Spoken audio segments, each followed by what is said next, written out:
originally, and it's the same way. It's like, even when it's hot, you don't have much humidity, hardly ever. I'm gonna get on my car to close my glasses. So gross. This is present to everyone. Like a giant empty state. Present to everyone. I don't know what that does. Oh, well. All right. We're gonna get going. As usual, say hi online. If you're on. Today, the goal today is to talk about the DOM and sort of introduce this. We talked a little bit about HTML a while back. Who's either taken the HTML CSS course that was offered recently, or at least feels somewhat comfortable working in HTML at this point? All right, that's great, because I'm not going to really dive into that too much. I'll instead be talking more about how it connects to things and how JavaScript plays a role in this. It'll be just sort of a mix of hands-on. We'll get through the idea of being able to navigate around a little bit in the DOM today, but not, I'm leaving hooking up to events and that sort of event-driven stuff for the next class, so that we have time to just sort of play around in the browser while we're going through some of this stuff today. Does anyone already know what the DOM is? Come on. A little bit. It's using JavaScript to manipulate the Yeah, I mean, that's definitely one way to interface with it. At a like basic level, it's not necessarily the JavaScript part, but the document object model is just, it's a programming API for HTML and XML documents. Now, we're not going to do anything with XML, but HTML is nowadays almost a subset of XML. They're very similar. So that's basically the definition of what the DOM is, or put in a way that adds a little more detail and a little more information about what you can do is, with the document object model, programmers can create and build documents, navigate their structure, add, modify, or delete elements in content. Anything found in an HTML or XML document can be accessed, changed, deleted, or added using the document object model, with a few exceptions. So that means that you have access through this model to just be able to change anything on your page dynamically as you need to, which is really cool, because that means you don't have to create all of your HTML statically ahead of time. You can manipulate it on the fly. Yes? So I think some people are Could you clarify what API stands for? Oh yeah, no problem, thanks. API, yeah, we haven't talked about it a lot. API stands for Application Programming Interface, or Application Programmer Interface. And the idea is, really it's, I mean, I'm trying to think, there's probably a great set of definitions online versus me just trying to come up with something, but you can think of, it's just a way to be able to interact with something. So anything could define an API that says, how do you interact with it?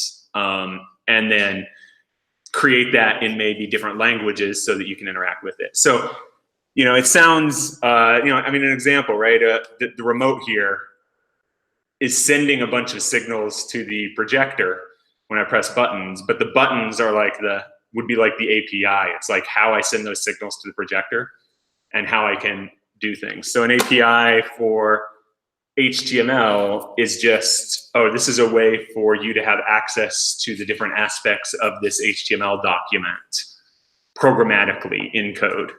I would say the API is a very loose term. You'll hear a lot of disagreement over like, oh, is that an API? Is that a framework? Is that what is this? It's a good question. And XML, I almost thought about pulling it out of these slides. I just didn't axe it, but you don't need to worry about it. It's just stands for markup language. It's like HTML. It's just another way to mark up certain things, but it doesn't render in a browser.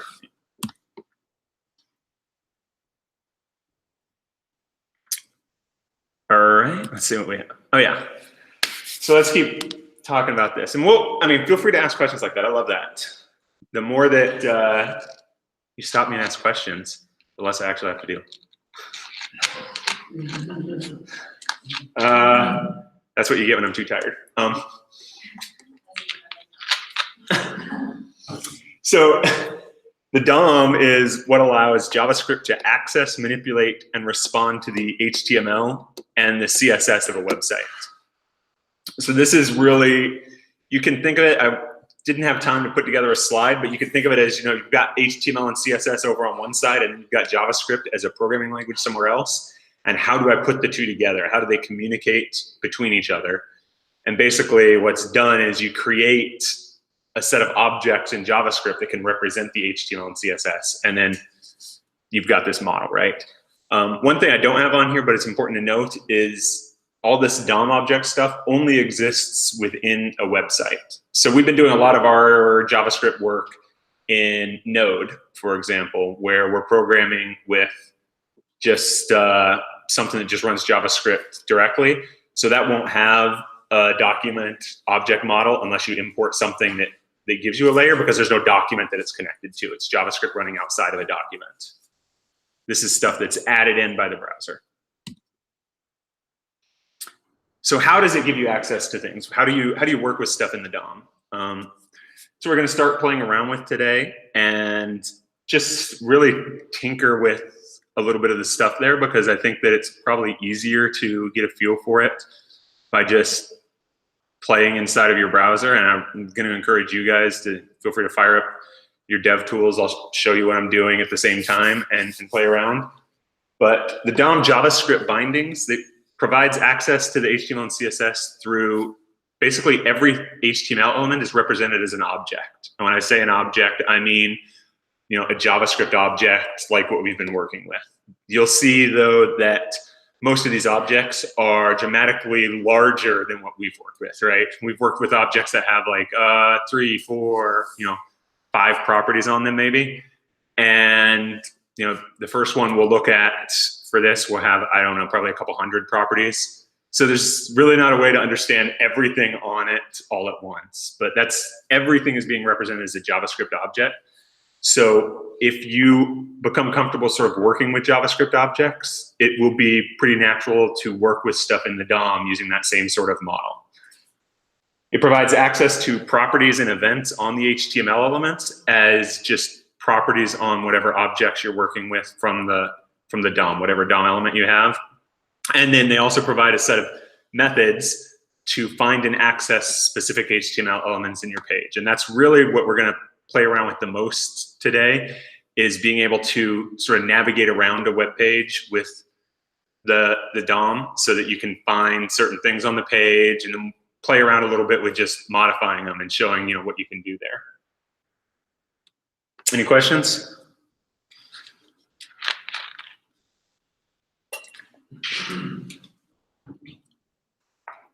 All right. So first thing and you don't have to understand this completely because you won't encounter it a ton, but the way the DOM represents stuff in itself is, let me rewind a second. This document object model is independent from JavaScript. They've created a set of JavaScript bindings to access the document object model, but that is independent of the object model itself. There's also, for example, different languages have built their own libraries to represent the DOM model if you need to access them. So you can, for example, pull in a Python library if you're doing Python programming that represents the DOM. Now, it doesn't mean you can embed Python in your browser, but it means that if you're working with an HTML document, you can operate in a way very similar to how you would be doing with JavaScript in a browser. But to start with, this DOM, not the JavaScript specific part, just what the DOM is really a tree of your entire document. So if we have this subset of HTML that we're starting with, and a really sharp person might notice that there's actually one element on here that I don't believe is actually a valid HTML element, but I stole this straight from the DOM website as their reference, which includes this invalid HTML element, so whatever. I don't know why that's the case, but there we go. Is this model where we've got this sort of nesting you should be relatively comfortable with, table, and then a set of rows in there and individual items in them. That ends up looking like this tree structure in the DOM, because the DOM is always a tree representation of whatever HTML you're working with. So we've got this table element and this rows element, and we've got these table row elements and the individual cells. And then an interesting bit is what we have down here too. And so what we have is that each element in this tree is referred to as a node, or, I mean, you'll hear element, you'll hear them used very interchangeably, a node, an element, sort of back and forth. But one thing to notice is that not only do the HTML elements, like the table and the table row, get a node, but the text itself is also a node. It's specifically a text node. So you can see they even made the shape a little different there. So the text itself is represented as a node in the document object model. And in reality, any attributes or any properties on these different HTML elements, so if they have an ID or a class or some inline style or anything else that you might have on there, those are also nodes in this document object model.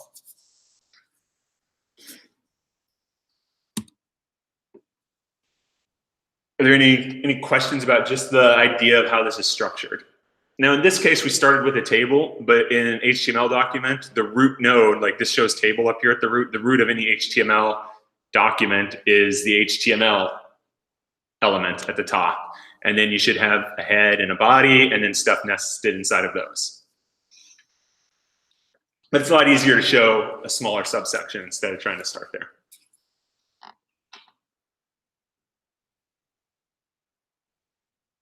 Do you feel comfortable with that? Seem to make sense? All right, so let's talk about how do we access this stuff, right? If we've got this object model and we're inside of the browser, how do we use it?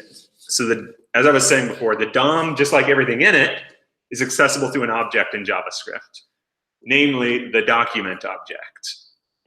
That's the root of the DOM, and anything that you want to do off of it needs to start there at some point or another. And it's the root of all other objects that are going to be on the web page. So let's go ahead and just play with a web page for a minute. And I'm going to go over to the official documentation for the document object model from the World Wide Web Consortium. And we can take a look at a little bit of stuff going on here in the DOM. Let me zoom in on my DevTools a little bit. I'll just try and split this a little better. And you should be pretty comfortable, hopefully you're relatively comfortable looking at something in the DevTools. If you're not, definitely just spend time playing around in them. If you didn't see what I did to open those up on here, you can open them up by right-clicking and saying inspect on something. Or there's like 3 or 4 other ways to open up your DevTools. But right here, we've got a representation of all of the elements in this document, right? This is sort of our tree. We've got a H1 element up here. What is the document object model? And an anchor, an H2, and some paragraphs, etc. But to work with the DOM document itself, we'll go over into JavaScript. So this is the console, and we've done a little bit of stuff with this. It's just this built-in JavaScript engine. And right here, it's going to be nice because I'm in Chrome. It's going to tell me, oh, I know that there's an object at this level called the document. So you can start with this document object, which represents the DOM. So let's just see what that says. If I sort of click on it, Chrome is nice. It's sort of hovering, telling me this is a reference to all of this. Here's like basically representation of all of my HTML. I mean, that's sort of interesting, but not directly useful. So like most objects, everything that you care about is attached as properties on it, right, in some way. So if we put a dot there, now we can begin to play around with this document object, this root of our DOM, and see what we have available. And earlier I was saying that these objects are much larger than you're used to working with, that you're not going to just be able to visualize everything on them. So just as an example of that, let's just go ahead and scroll down through everything at the top level of this document object. that you have access to in one way or another. And yeah, it's one or two things. One or two things going on this object, right? That is a lot of stuff. So you're not, I mean, I really encourage you to go in there and play around, because they're always adding new things, and different browsers may even add their own custom extensions onto what's available. But go in there and just, you know, play around and figure out like, oh, what is in here that might be interesting? What about this location? What does that do? It looks like it gave me some sort of object back with a whole bunch of properties that say something about where I'm at. Like I can get the protocol for the web page, or the path name to where I'm at, or the whole link. That's nifty. Document dot, what else do we have here? Let's look at the body. Like, oh, that looks like it's just a direct reference to this body element. All right.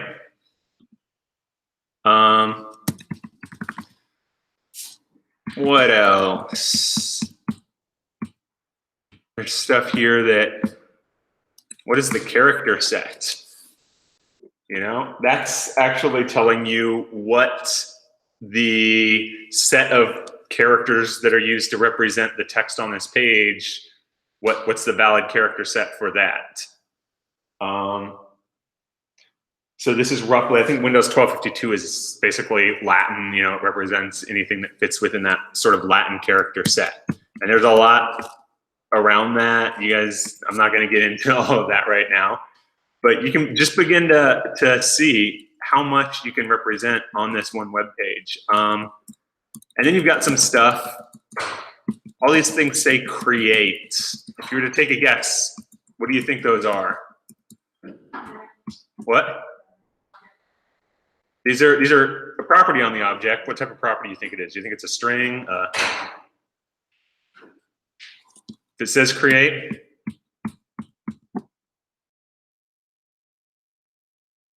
I say property. You know, there's another term for them that people would call those other than property sometimes, but a lot of people would call those like a method. So basically those are probably functions, right? So those probably do something like, I don't know exactly what they're going to do off the top of my head, but they probably do something.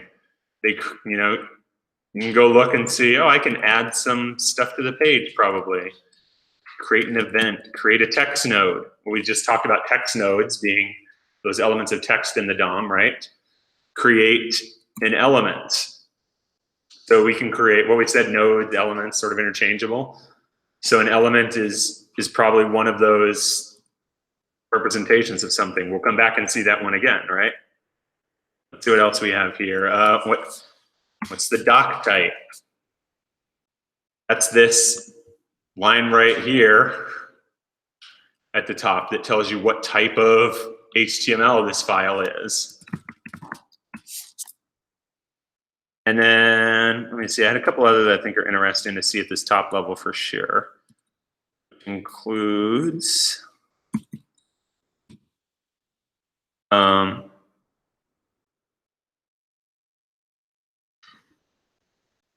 don't know if I want to do that. Probably going to regret it. Oh, that just tells me, oh, look at that. That tells me if this web page, I guess, is full screen. Sort of interesting. What's that? The hidden attribute.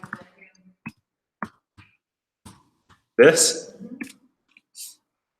Yeah, there's another one. I'm not sure what that tells me off the top of my head, but I'm smart enough to pull up documentation.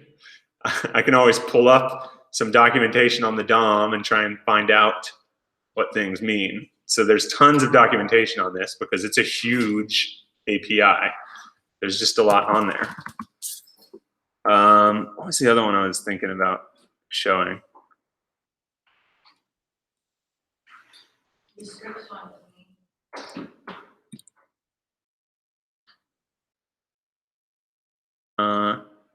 It definitely is. You see a lot here too. Okay, here's another one thing that you see a common pattern for, right? We see these on. So if I put that, just leave some of those visible. What would you guess? Feel free to take different guesses. What do you think those are?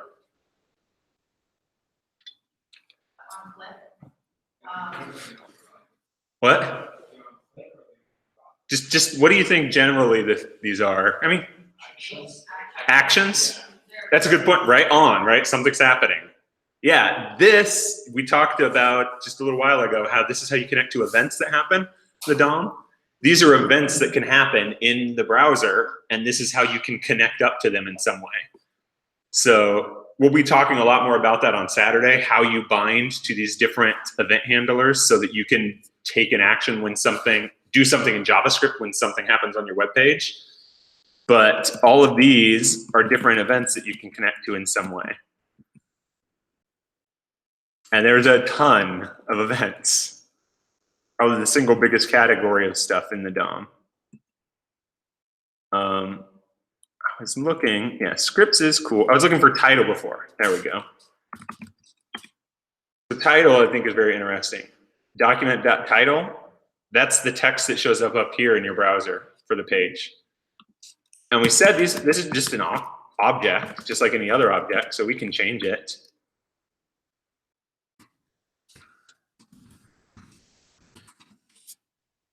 And it changes the title from our web page. Because this is the binding that we have between the DOM. These objects are live representations of your web page, and if you change one of the objects in this object tree in some way, it's going to change the web page to reflect that, because it's sort of this two-way binding. If something else changes the web page, that DOM model will change, and if you change anything in that DOM model, it's going to change the web page accordingly as well. And we've done that a little bit. We did stuff like this before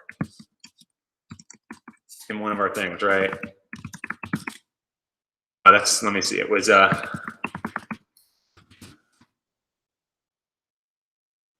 think we did this, inner HTML or something like that, right?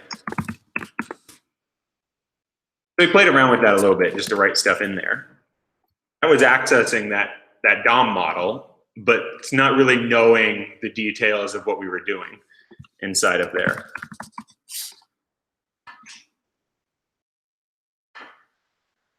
All this stuff down here, that's just Chrome showing me what I've typed before. Sort of being nice. And then you can get a lot more information. Like I could do this node name, and it tells me what the name of my node is that I'm operating on. Or I think there was a node type. Well, that's incredibly useful, isn't it? 9. Great, thank you. Let me go pull up some documentation. Let's see. Oh, okay, this helps me represent some stuff. Oh, document node is 9. So I can now tell you, oh, that was a document node by looking at the type there.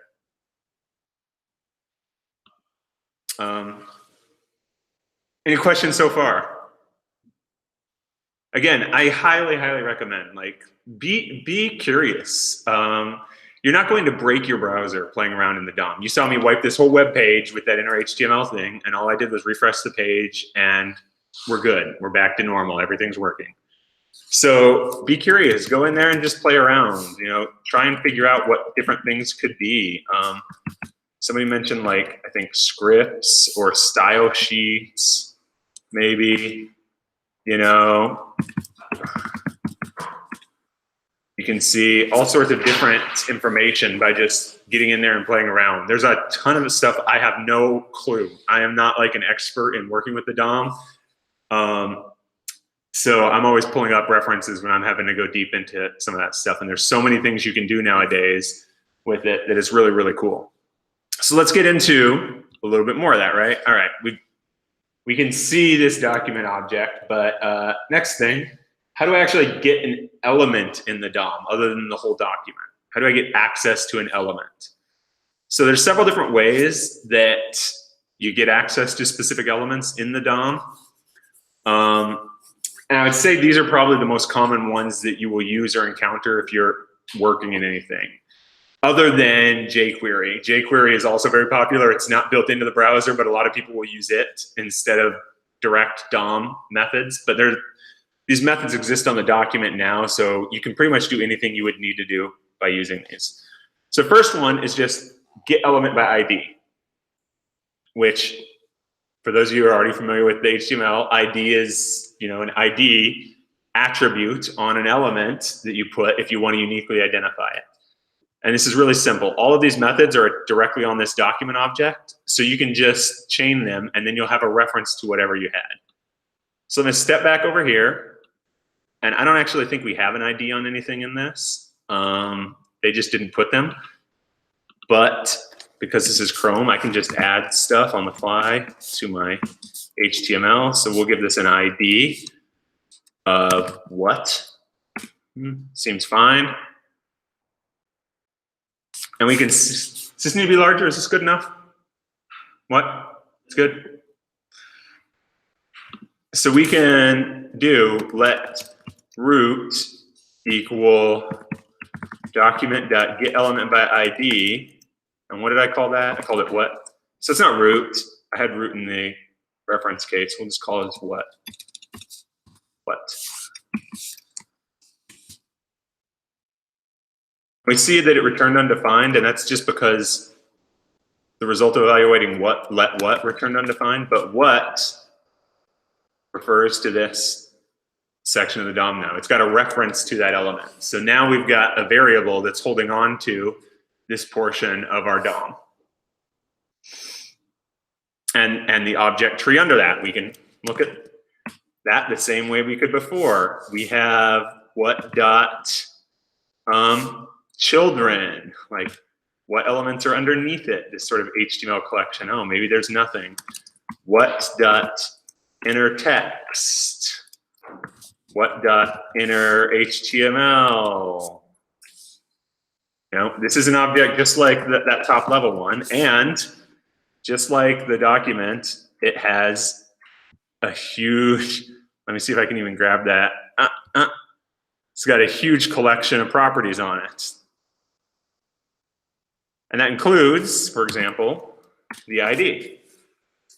We can access right off of it.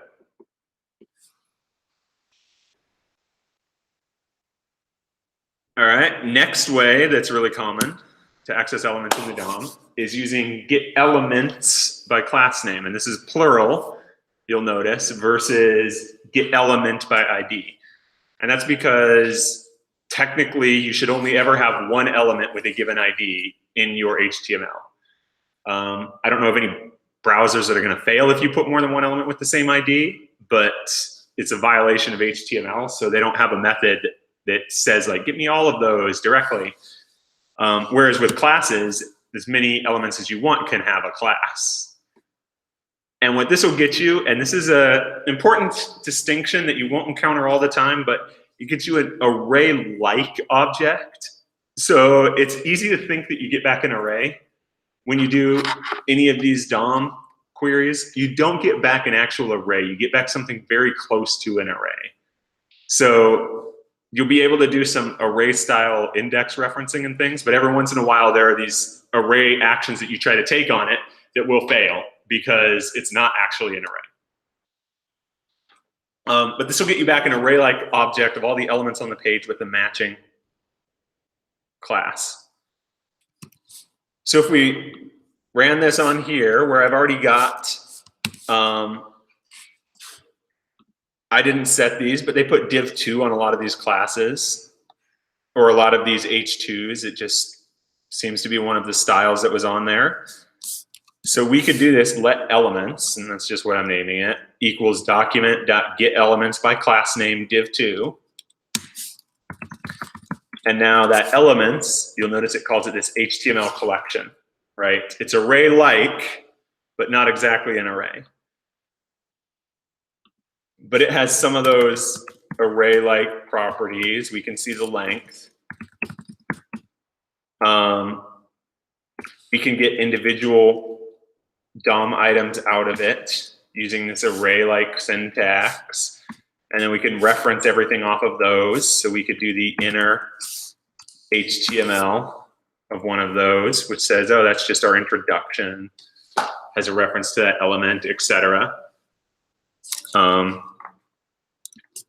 But it's really not this exact same thing as an array. I can't remember what the exact distinctions are. It's one of those things that you sort of treat like one until it fails, and you're like, oh, that's one of those things that's different. Any questions on that? All right, the next one that you can use is document.getElements by tag name. Again, tags are not unique, right? That's just the name of some tag. And that does the same thing. It gets an array-like object of all the elements on the page of a specific type. One gotcha with these ones that give you back an array-like object too is that even if there's only one element on the page of that type, you still get back the array-like object. And I could show you an example of that in a moment too, to sort of highlight how that trips you up sometimes. But for example, on this page, there's a lot of paragraphs of text. And so let's say we just want to get every paragraph of text. We can do this, let paragraphs equals document.get elements by tag name. And I can say, oh, the tag name is P. And now paragraphs should be a collection of every paragraph on my page. And just like before, we could do paragraphs, pull out an individual reference to one. And that we can see that it matches just one of these elements, as you would expect. And we can do manipulation across all of them if we want to in some way, which we may play with in a minute to just highlight how some of that works. Any questions about that so far? Do self-contained elements cause any problem if you're using them within like the get elements by classing like breaks or horizontals or? Good question. No, they'll show up just fine in there. So let's see. I wonder if they use any self-contained, like anchors can be. They've got breaks. They've got line breaks here. I don't know where. Let me see if I can see that line break. Where are you at? Oh, you're a little lower. Right? It's not really going to show it, but you can sort of see where it would be. So we could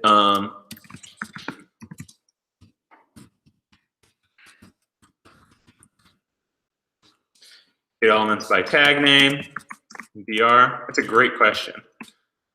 So now we've got a list of all of the line breaks in the page. And it doesn't cause us any problems having them there. I don't know where each one lives, so let me see this. Breaks, 0. Do you want to break allocation after you assign the tag? So that should be the line number within the HTML document or? I don't know if you can get a line number because HTML doesn't actually have line numbers. What it's showing you when you go over and look at the elements here is just a representation of the DOM. And so it doesn't, all of this HTML may actually be on one line when it gets pulled down, and then the browser will just parse that and create this representation. It doesn't matter to it per se.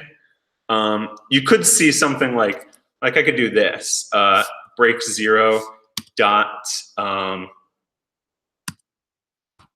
let me see, next sibling,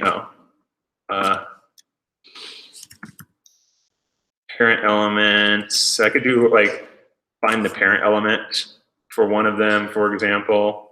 Let's see where that is. Okay, so that gives us a nice reference point to where this is. But yeah, it doesn't cause any problem to accessing them. You can see them the same way. And as I was saying before, you can get tripped up a little bit when you're getting back just one thing sometimes. It usually won't happen with something like this one because you're expecting to get back more than one, but let's give an example of top header. And you notice I did plural here, document.get elements by tag name h1. If we look at top headers, we only have one thing. Because there's only one h1, it's best practice to not have more than one of those in your documents. But we still got back a collection of things here, right? And so sometimes that'll trip you up when you're working with the DOM in some way, where you know you want to get back one thing, but whatever API you're making the call to, what method, it's just going to give you back a list, even if there's only one in it. It's just going to be a list with one item. So sometimes you have to do just a tiny bit of work, right? Where you'd be like, oh, let top header equals top headers 0. I know I don't care about anything else, right? Or you might have tacked a 0 onto the end of your line where you were fetching the item originally to say, I only care about getting the first thing out of this API. But that'll trip you up in some cases when you're working with something like this. Any questions so far? All right, so this is great, but it is a little awkward that we have these 3 different methods to get elements of different types.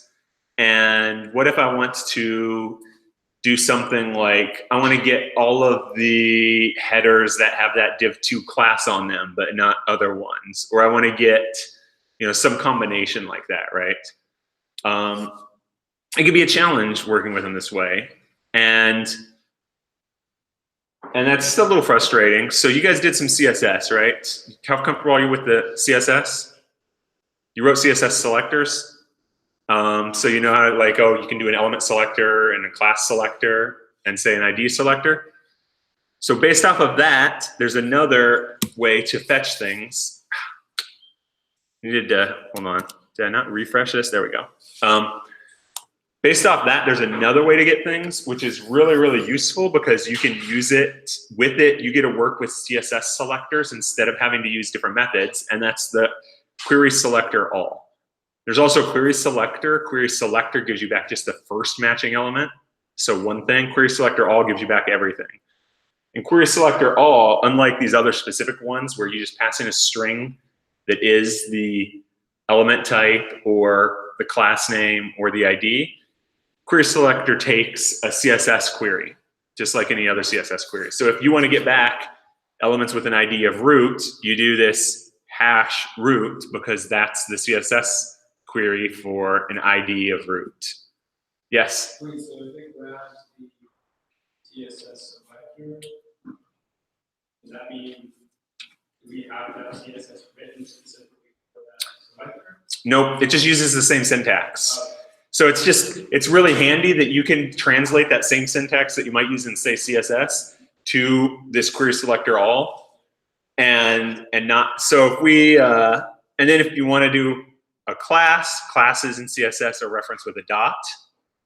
And then element types are just without either, right? So we can go back and do the same thing that we'd already done here, which was, what did we have? We had what? I had to redo this page, right? Oh, no, it's still on there. Is using query selectors more precise or not as precise as you might get on the ID class? I would say there's not a right or wrong answer to that. You'll find some people who have strong preferences to do one or the other. I probably don't use query selectors as much as some other people because they're newer. And so I just haven't got in the habit of using them as much. Plus nowadays, and we'll get to that when we get to the React stuff, is I'm showing you all of this DOM. And nowadays I don't tend to do a lot of direct DOM manipulation when I'm writing front-end code. The framework that I write in abstracts all of this away from me and does it for me, and I get to operate at a different level instead, or in a different mindset or framework. But I think some people say the query selector is better nowadays. I'm not sure. It again has a little bit more of that flexibility if you need to be able to change it to get stuff in a different way. And it is much more powerful because you can really do, I think, just about any type of CSS selector in there. And so there's more things than just ID, class, element selectors. There's a lot of ways to select things, and you can chain all of that in these query selectors the same sort of way. And you probably need a lot more deal with like the hierarchical aspects when it comes to C#. Yeah, I mean, in a sense, but you can be like, oh, I want to get everything with this attribute or with this attribute that has that value. I think all of that works in your query selector.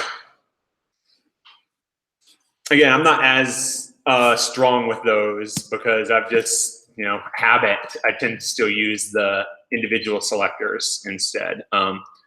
But here's an example of sort of working with each one of these, right?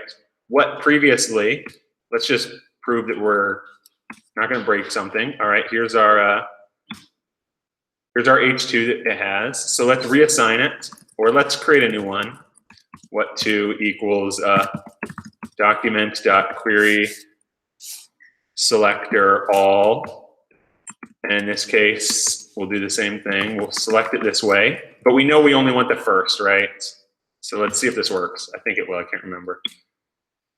So what2 here should also point at the same thing. So I was just able to do that same thing with the query selector, or the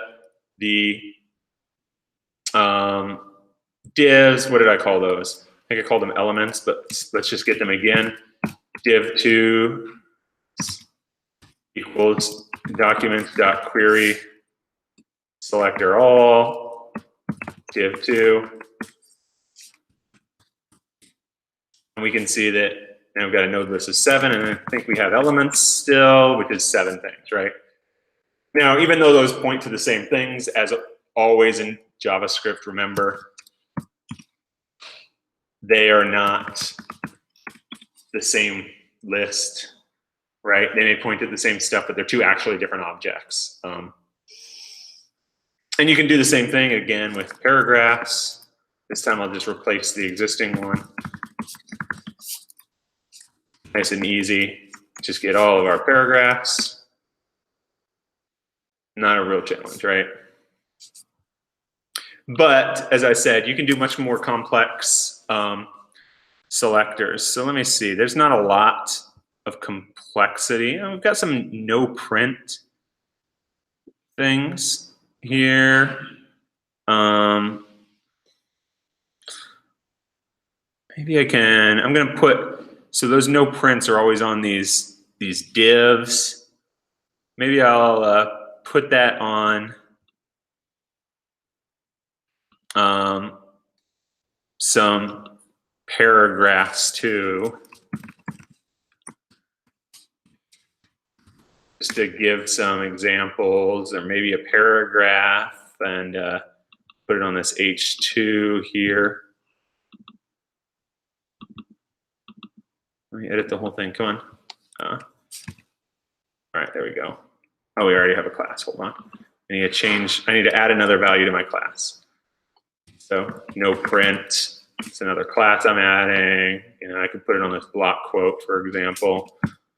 And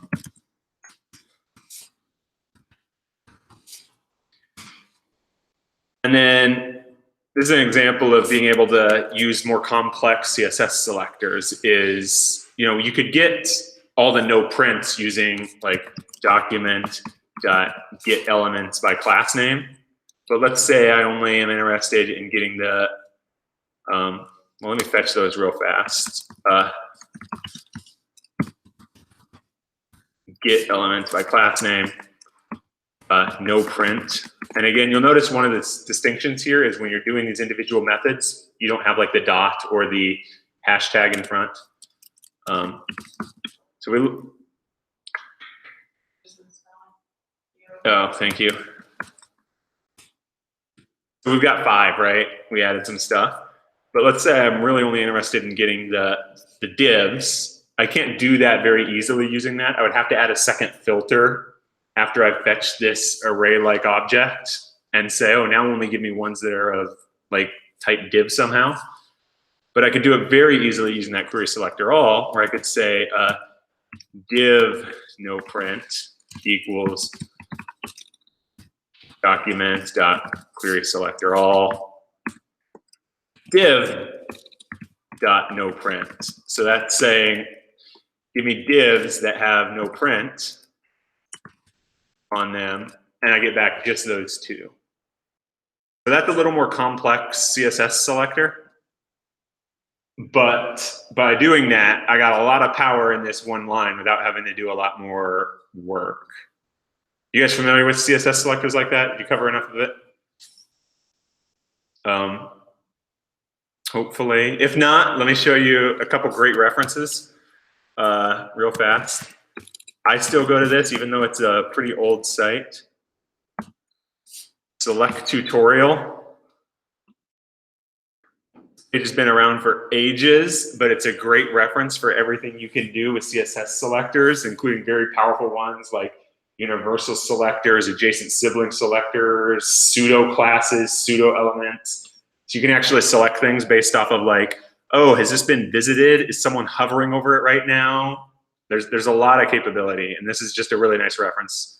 And then one of my favorite little things from ages ago, I don't even know, let me see. Selector specificity Star Wars. Let's see.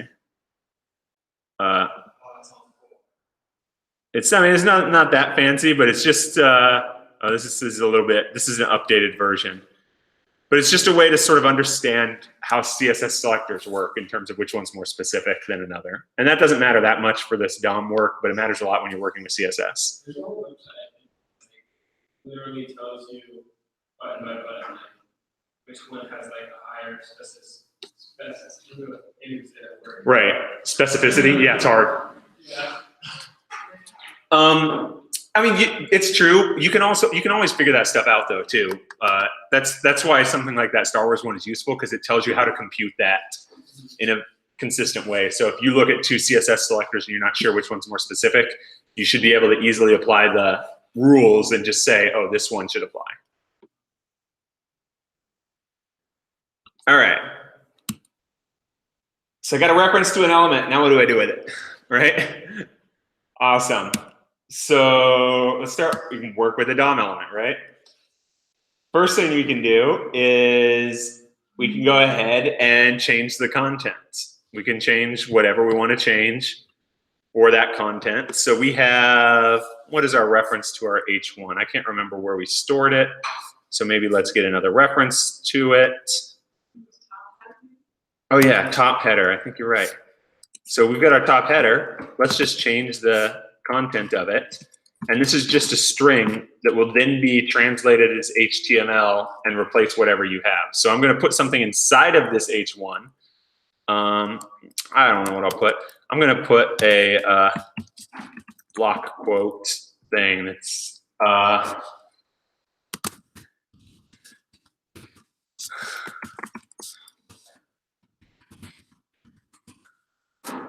we'll end our block quote, and now it changed the content of it, right?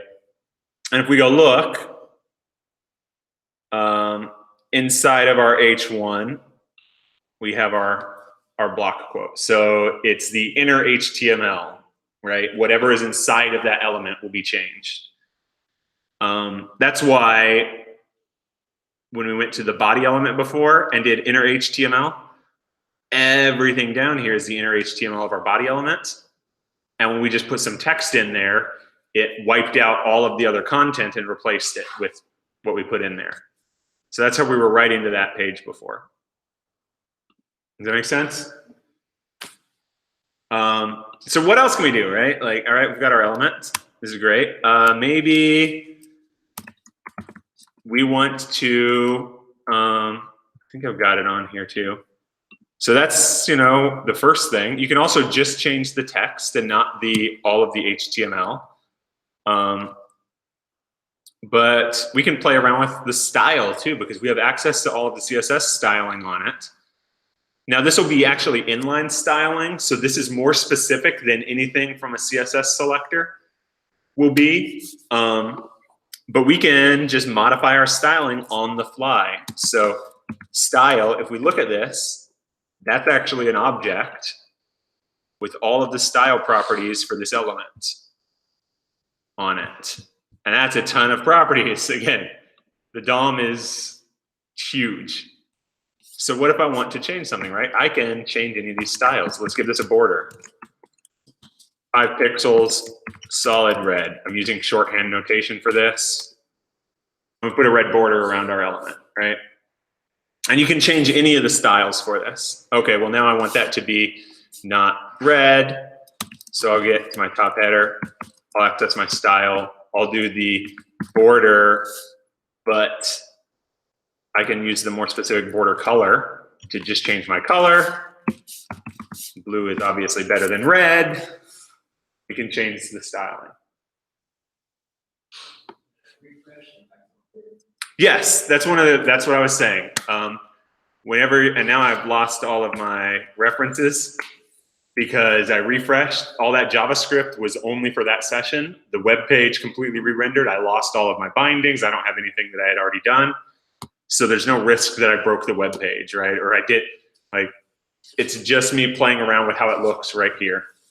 Since your references are treated like an array, and you have multiple references that answer that. Is there a way, like, how would you format if you only wanted, like, every other one within that array, like, result to get a new styling, for example? Right. Actually, I mean, that's a great question. There's a lot of different ways to handle that, but the key is that's why, you know, that's partially why I focus so much on just these underpinnings of programming, because it would be very similar to, we've done things where it was like, oh, do something for every other item in the array, or get the odds versus the evens, right? So we could do that very easily. Let's try something out, right? Let's turn that into a live coding. Let's get our paragraphs equals document dot get elements, or let's do the query selector again. I'm not as used to it, so I'm trying to practice here. We should have a list of, you know, all of our paragraphs. Now we've got 14 of them, right? And let's say we want to add, I don't know, what sort of style do people want to apply? Background green to every other one? All right. Yeah, let's do it. So we've got an array-like thing here. We know that it has, for example, a length. So let's put together a few things that we've done before in class, right? We can do this in a lot of different ways, but one is, let's just go with the most basic that we've worked with a ton, like a for loop. We'll do for let index equal 0, index is less than paragraphs dot length index plus plus, right? And then we only want to change something for every other one. So we can do something like that, right? If index mod 2, and let me see there. So I can't remember which ones that'll impact, right? It'll return 1 for 1. So that will be true for all the odd ones, right? The second ones, I think, right? Then we could do paragraphs at index, so the one at the position that we're at right then, dot style dot background color equals green. I'm probably going to be a bug in this code. This is a lot of code to write like this. Let's see. Yeah. Every other paragraph has a green background, right? And we didn't have to do too much for that, right? That's just combining some of the stuff that we've already done. Now let's go with something that's a little more common, right? Like now we're doing gray. Let's go light gray maybe. And now these are just the colors I'm typing are just ones that I know are shortcuts already in there. You could give it like a hex value or something, but there's some that I'm aware the DOM already knows the name for. All right, well, this is pretty common, except a lot of times you wouldn't do this on a set of paragraphs. You would do this on the rows in a table, right? I want to grab every other row in the table and put a gray background behind it so that I can easily see the rows. We've got a tiny little bit of code that we could use to do exactly that. Now, you can do that with CSS as well nowadays, but here's a little bit of code to do it. It's nice and easy to work with. That's a great question. Anything else? This is sort of where I want to end it. I didn't want to go too much deeper, so I want to spend some time playing around in here more. If people have other questions, or how else can you work with this? You really do have access to just about everything in your web page from the document object model in one way or another. If we go over and looked at this documentation, wow, what just happened? I guess I'm zoomed in, and so it maybe decided that it, if we go and look at the documentation just for the DOM, there's all sorts of stuff. Some of them I'm not even, most of this I have no familiarity with at all, right? And some of it you don't even have real access to anymore. Like there's like a battery status API in the DOM that's really complicated to get access to, it looks like. There's audio, you can access audio. There's animation that you can apply to things. There's a lot of stuff that we're not going to talk about at all. Like Canvas is a whole way to basically draw primitive like pixels into a web browser, but it doesn't operate like anything else on a web page. It's like, here's a section of my page that is like a canvas that you put individual pixels on. It doesn't have HTML elements inside of it or anything else. A lot of it is sort of this DOM layer. We've seen some of this before. We've seen like DOM exceptions with some code that we've written. But you can do all sorts of things on your elements from inside of here. So let me think of another good one. Here, let me play with this. Let me play with some styling, some CSS styling, just to show you what you could do. So let me get access to this H1 again. So I'm just going to refer to it as H1 because I'm lazier. Document, I keep typing that wrong. Query selector, and this time I'll just use the query selector. Like I said, this will give you just the first one. So if there was more than one, it would give me only one anyways. But I know that there's only one, so it's just me being a little lazy. So I can start changing some other styling that will be interesting about this. Like a lot of the really cool stuff that you'll do is changing styling, because a lot of the really cool stuff that you do with your web page is the styling. I can change it. What's the right value I'm looking for here? Is it position? Oh no, that's not what I want. I think I want this, display equals. Let's see if that's right. Is that right? All right. Style.top equals 50. I have something wrong. I think it is position. So h1.style.position equals. I may have screwed stuff up by now. And now we'll start moving down, right? I can change this like 55, 56.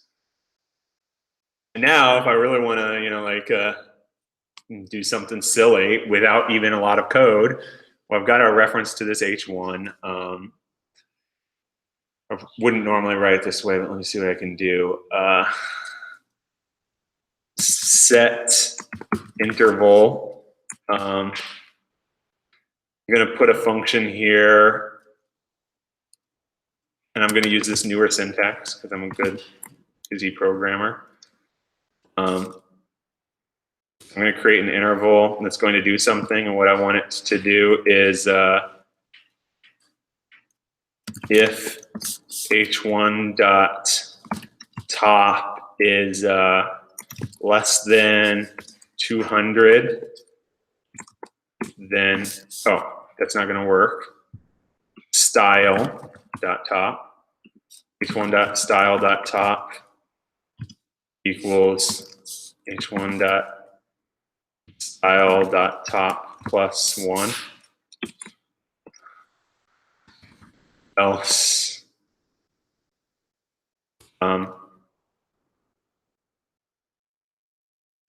this isn't going to work the way I want. I need to change something about this. I've got a little wrong here. Let me see. I want it to go until there. Bounce back. Oh well.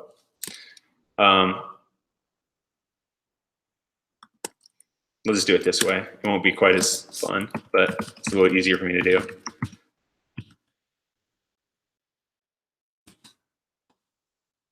All right, let's see. That's my interval. Now I want to set how often. So let's do this every 10th of a second because this is an interval. Let's see if this works.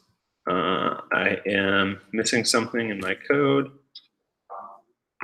What? I am missing, yeah, I'm missing an extra curly brace. Let me see here. Oh, come on.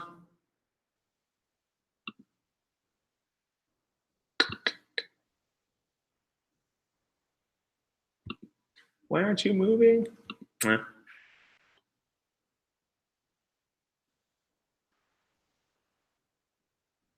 I was hoping, it obviously ran the else and keeps running it, but did not run my my stuff that I was gonna hope would move it around. I'm disappointed. Let me see if I can let me get a reference to my H1 again. Let me see if I can figure out what I did wrong. H1.style.position equals relative. Should be correct. That should move it down, right? Oh yes, I get the value back in a different format than I wrote it in. I can put just a number in, but I actually get back a string. So it's not what I needed, that's right. Let me see here, let me test this.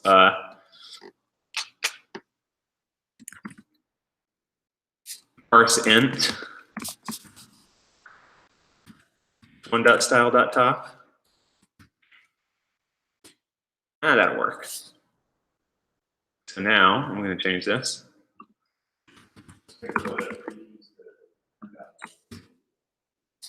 It does, yeah. Chrome does some really cool stuff. So let's see if this works now. Still something buggy.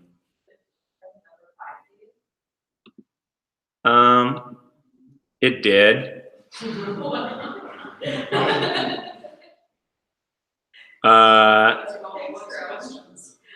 Well, So you add, looks like the value of the transition and add.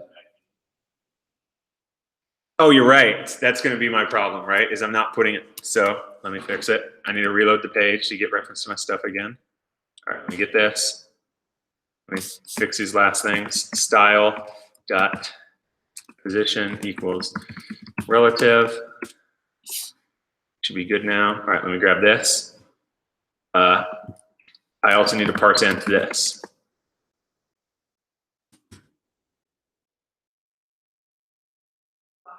No, I'm sort of cheating. I think this will work now. Ha! I got it working. It's falling very slowly. And then when it hits 200 down, it should jump back to the top. And start over, right? We didn't have to write much code at all. Look at that. Literally everything I needed to do that to that page is right here. You can see all of the code right now to animate something in this sort of kludgy fashion, admittedly. But we could speed that up too, right? I made it go really slow because I'm having it do it every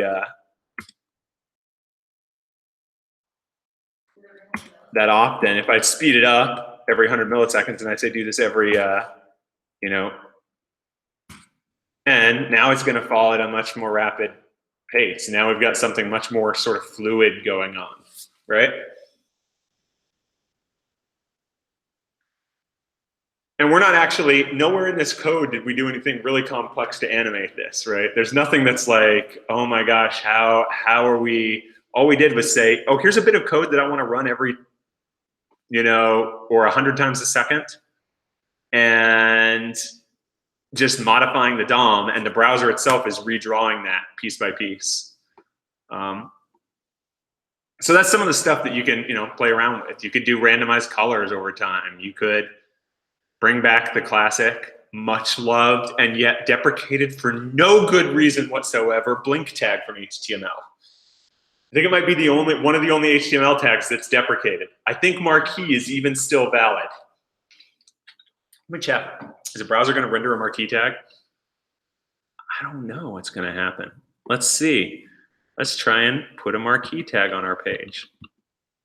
I guess I better do it with this. It doesn't want to. No, I want to edit the whole. Hold on. That's changing that. I want to edit this whole element. It might not let me because I've got stuff going on, mucking with my DOM. Oh wait, no, maybe it will. Hold on. Edit as HTML. Let me put. I don't know if this is even supported anymore.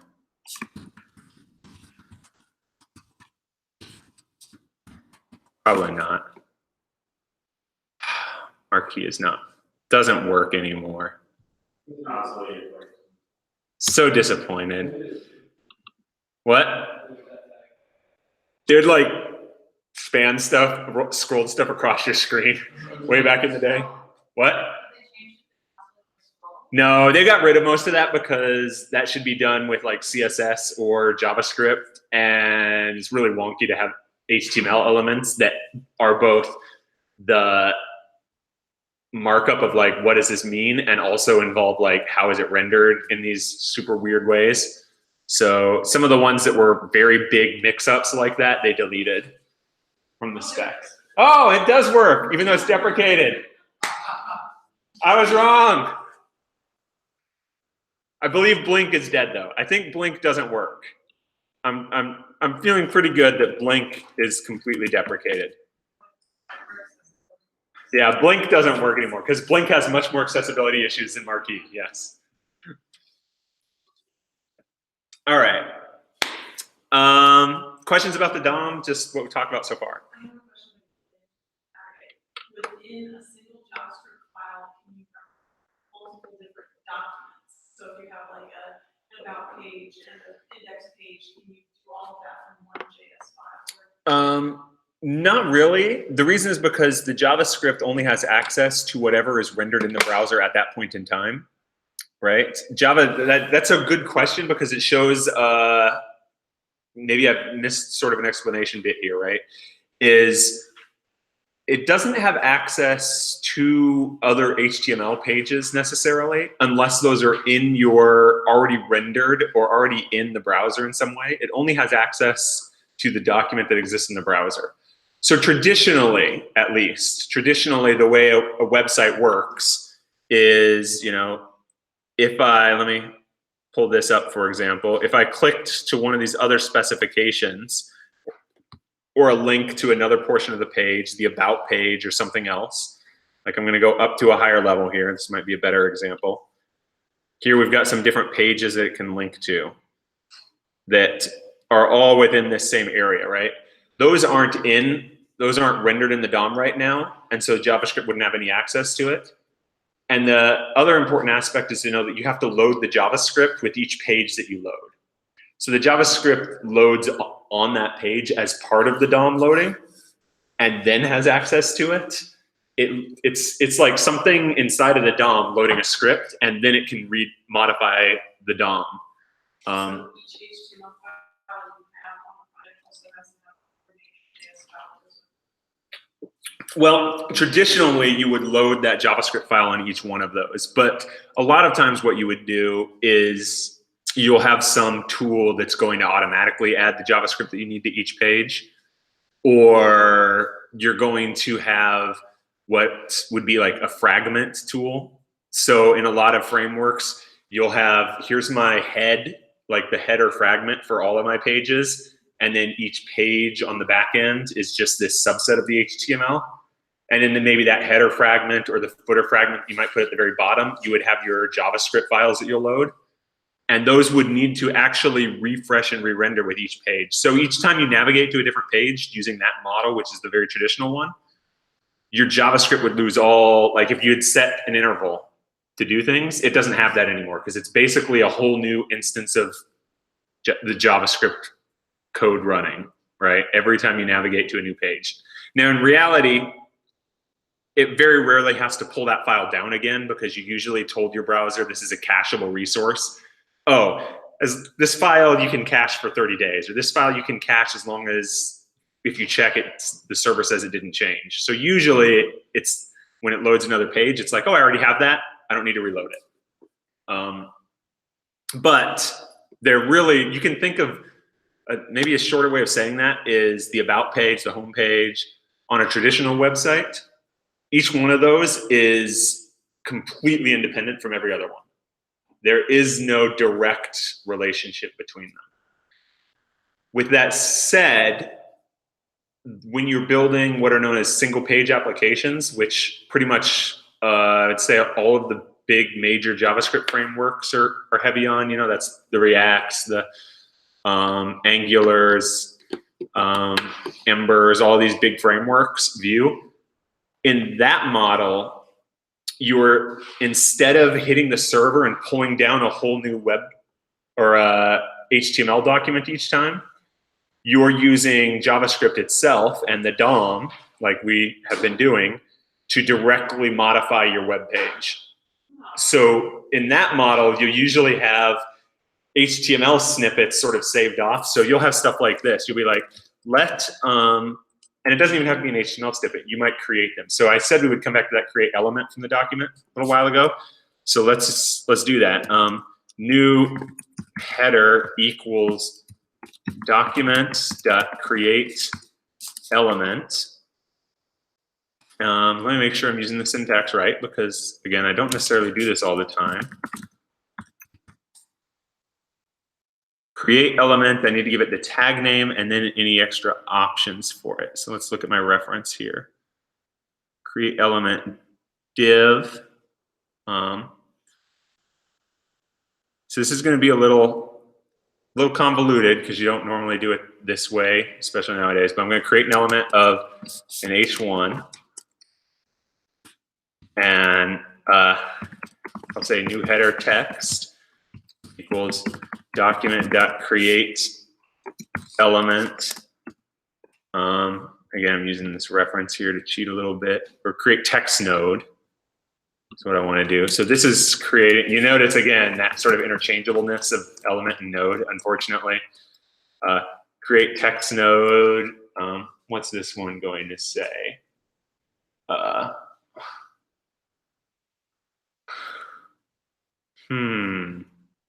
I don't have any fun witty sayings.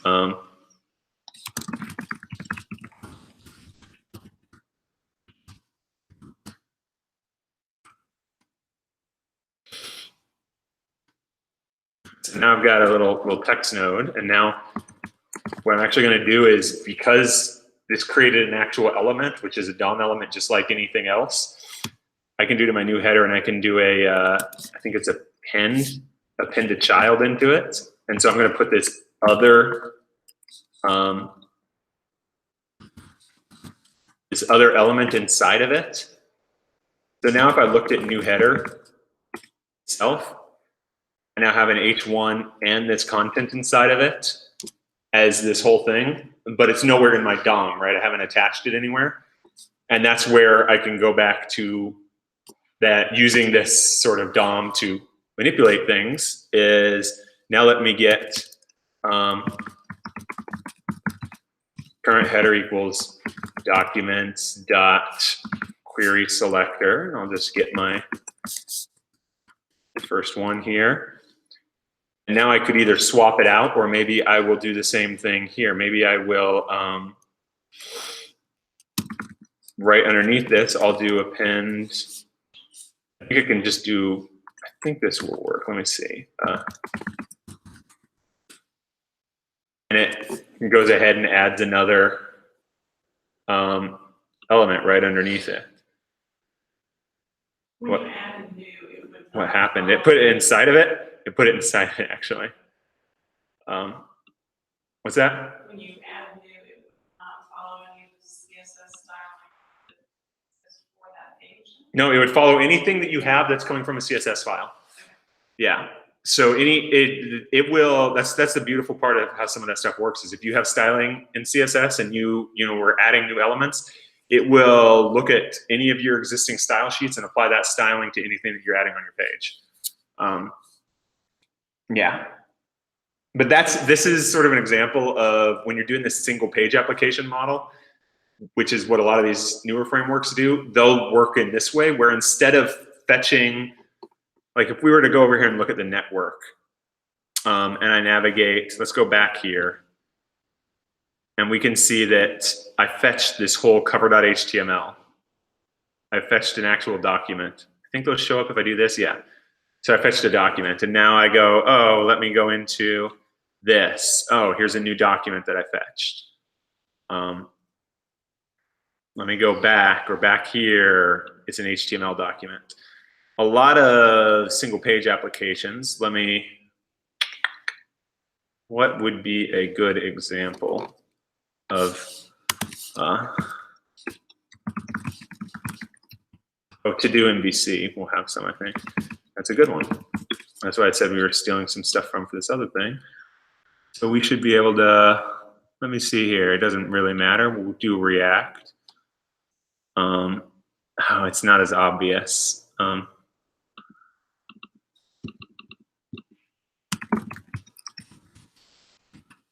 Single page application example. Let me try and find a good one here.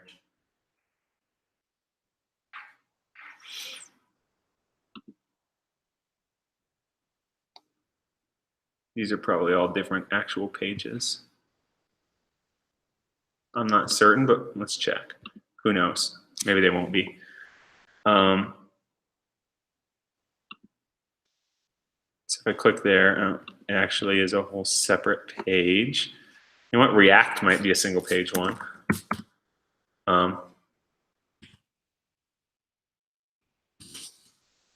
After all, it is a React page. But it might not be. I don't know. See, that's an example where after, if we look, let me go back. We can come here, and I'm going to clear this out, reload the whole page from scratch, just to sort of show it. Here's the doc, this reactjs.org. But if I click around, you notice I didn't load another HTML document when I went to this other page, right?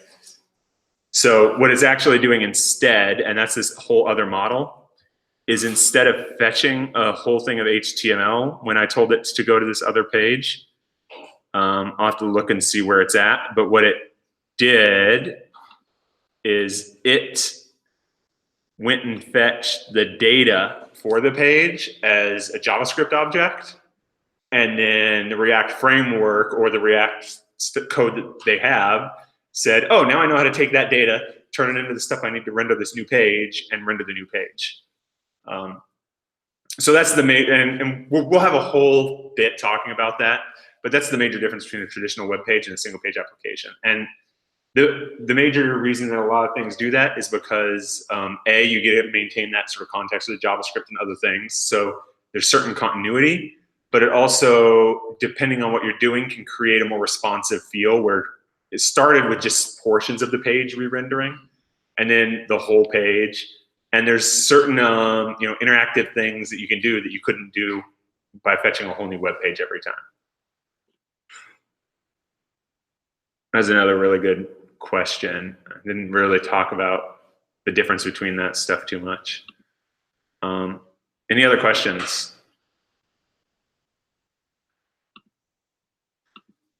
All right.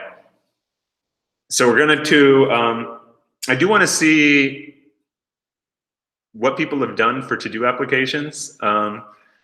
So I would love to have people, post links to what you have. And I know I wasn't on very much this week, but post links to what you have in Slack.